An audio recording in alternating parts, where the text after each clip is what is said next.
De um modo geral, né, nós estamos aqui no terceiro ano do governo Lula, o governo não fez nenhum esforço por mobilizar a população. E esse ato de 1º de maio é uma manifestação meio aguda desse problema. O governo Lula ele se transformou num governo burocrático. Não é um governo baseado na mobilização popular. É um governo assim, o povo vota, elege o governo, e o governo, né, lá em cima, em Brasília, ele atua. Né? O povo ficou aí, em grande medida, como espectador dos acontecimentos. Nunca foi chamado a se mobilizar, nunca houve um esforço para se mobilizar. Né? Bom, isso nos leva também a pensar no resultado desse tipo de política, porque é uma opção política que foi adotada pelo governo PT. Governar sem o povo. Governar burocraticamente, através dos mecanismos burocráticos do Estado capitalista. Aí alguém pode dizer, mas por que burocraticamente? Porque o Estado, né, as instituições do Estado burguês, elas são uma burocracia. O parlamento é uma burocracia, o judiciário é uma burocracia e o executivo é uma burocracia. Quer dizer, são pessoas que atuam profissionalmente dentro do Estado. São funcionários do Estado ou são, se não são funcionários diretos do Estado, como os parlamentares, são também, na realidade, funcionários do Estado, que recebem salário e tal, e atuam lá e também, apesar da aparência de regime representativo, se a gente for ver, o pessoal que está lá não sai nem a tiro de canhão. Né? É sempre o mesmo pessoal. Então, é uma burocracia. Então, o governo PT ele fez uma opção que é a seguinte: não vamos fazer um governo popular. Quer dizer, apoiado no povo, né? Que atua com a pressão popular contra os capitalistas. Não vamos fazer nada disso. Vamos fazer um governo burocrático. Eu digo isso porque eu acho que muita gente não tem consciência do que está acontecendo, né? Do que aconteceu. Não é a primeira vez que a gente fala isso também. Quer dizer, as pessoas não têm consciência do tipo de governo que o PT decidiu fazer. É um governo que promete mudanças no Brasil, mas essas mudanças viriam de acertos, acordos, manobras, compromissos dentro da burocracia estatal. Quer dizer, é uma coisa que, como é que se diz? Coloca o objetivo de fazer qualquer tipo de transformação real como inviável.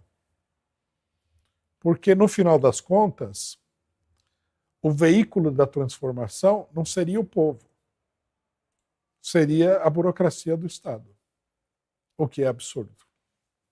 Né? Porque a burocracia do Estado ela é fundamentalmente uma burocracia, se não muito reacionária, profundamente conservadora. Né? Nós temos que entender que dentro dessa burocracia, por exemplo, além de todo o aparato judiciário, que é muito conservador, nós temos também as Forças Armadas e as Forças Policiais, que já não são apenas conservadoras, são abertamente reacionárias.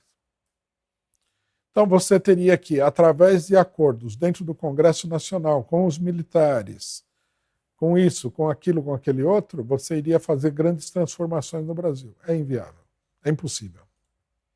Não é uma coisa que possa acontecer. Né? Por isso que, na realidade, o governo do PT, os governos do PT,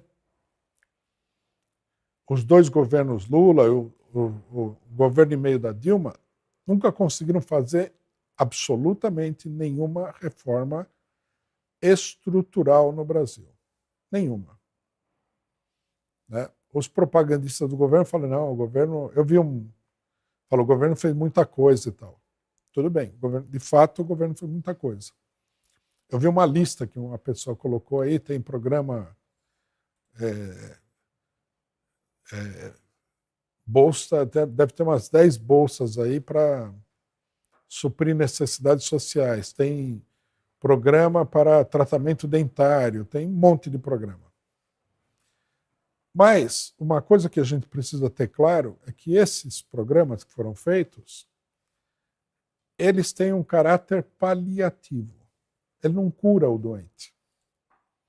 Ele só alivia temporariamente o sofrimento do doente. E o Brasil é um país muito doente. Né? Quando a gente vê, por exemplo, o retrocesso da economia industrial brasileira, se você comparar, né, esse retrocesso com um organismo vivo, é como se a pessoa estivesse definhando para morrer. Então, a política, os governos do PT, eles foram governos que vieram para dar aquele, como é que se diz? Um pouco de conforto para o doente, para ele sofrer menos enquanto ele está indo em direção ao cemitério. Quer dizer, paliativo, não estrutural. Agora, o governo PT conseguiu fazer essas coisas paliativas, em grande medida, porque ele atravessou uma etapa muito favorável na política, na economia internacional. Quando houve um grande crescimento das exportações no Brasil. Então, isso daí movimentou a economia, deu mais dinheiro ao governo e tal, e o governo pôde fazer esse programa. Passado esse período, que foi um período também efêmero, e que aparentemente não vai voltar mais de jeito nenhum, o governo já não tem mais esse poder. E aqui, né, esse quinto governo do PT, terceiro governo Lula, ele é um governo paralisado. Ele não consegue fazer nem mesmo importantes reformas paliativas, com certeza nenhuma reforma estrutural, e ele não consegue fazer com que a economia tenha um desempenho que seja significativo. O desempenho da economia durante o governo Lula não é profundamente negativo, mas também não é positivo. Então, os trabalhadores, né, o eleitorado do PT e tal, ficou com o mico. Né? Não conseguiu passar o mico para frente. O governo é um governo sem resultados positivos. A economia, a política econômica do governo foi muito negativa do ponto de vista da população, ajuste fiscal, aquele negócio da taxação dos produtos chineses baratos, uma coisa totalmente desnecessária do ponto de vista da economia nacional, atendendo aí a pressão dos capitalistas que supostamente apoiam o governo. Né? E finalmente teve a crise do PIX, que levou o governo a uma crise muito grande. Né? Do ponto de vista político, a gente vê que o governo está atrelado à política do STF, que é uma coisa muito desastrosa. O pessoal muita gente pode achar que não é assim agora, mas uma coisa é certa. O último governo do PT vai ficar marcado como sendo um governo que levou a estruturação do regime autoritário no Brasil, com Alexandre de Moraes. Se o governo conseguir, né, eles estão procurando agora, eles não conseguiram passar a lei de controle da internet porque a extrema-direita vetou a lei. Né? Ainda bem que a extrema-direita vetou essa lei. Agora vão tentar uma nova investida com outra lei, porque, lógico, né, é do interesse do grande capital internacional a aprovação dessa lei. Se eles conseguirem aprovar essa lei, aí sim é que a coisa vai ficar... Quer dizer, o governo, ele meio que exauriu aí o potencial positivo, né, progressista dele, como governo nacionalista e tal. Chegou numa situação de impasse total. Né? Essa situação ela se manifesta no seguinte encruzilhada. Ou o governo, para romper o dique de contenção da burguesia, apela para a mobilização popular, ou ele vai ter que aprofundar a sua colaboração com os setores da burguesia ligados ao imperialismo. Eu acho que, a não ser que aconteça alguma coisa que seja independente da ação do governo, o governo não vai apelar mais, não tem mais a possibilidade, não é que ele não vai apelar mais, ele não tem mais a possibilidade de apelar para nenhum tipo de mobilização popular. Não sei também se ele apelasse para uma mobilização popular, se ele teria uma resposta positiva, porque o governo tem aí vários aspectos da política dele que são altamente impopulares.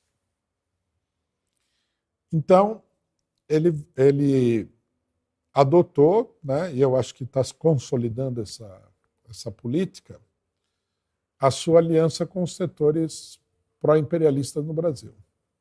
Quer dizer, o grande capital brasileiro. Essa aliança com o grande capital ela é destrutiva da esquerda. Tanto que, à medida que o governo seja obrigado a implementar determinado tipo de política, ele vai se autoliquidando. Né? O ajuste fiscal é a marca mais negativa do governo. E outras coisas que o governo não consegue fazer porque não consegue, ele não tem uma base para se opor aos interesses do imperialismo. Por exemplo, o petróleo da margem equatorial. O IBAMA fala que não vai autorizar e pronto. O governo é impotente. Em vez de passar por cima do IBAMA, ele fica lá numa negociação e tal. A Petrobras distribui aí 200% de dividendo, o governo não faz nada. Não tem força para fazer nada. Quer dizer, ele se transformou num governo refém, né, dos aliados. E os aliados não contribuem em nada com o governo. Né? A política que os aliados impõem ao governo é impopular. Essa é a grande contribuição dos aliados com o governo.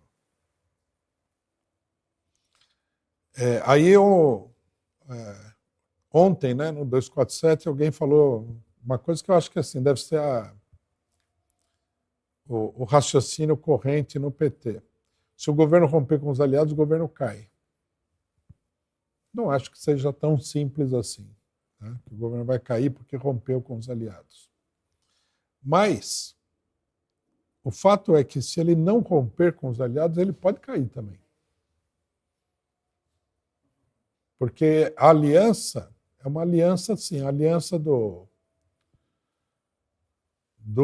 escorpião com o sapo, daquela história do que o sapo ajuda o escorpião a atravessar, né, o rio. Em geral, né, eu acho que a gente não deve fazer aliança com o escorpião, mas, enfim, a coisa está nesse pé.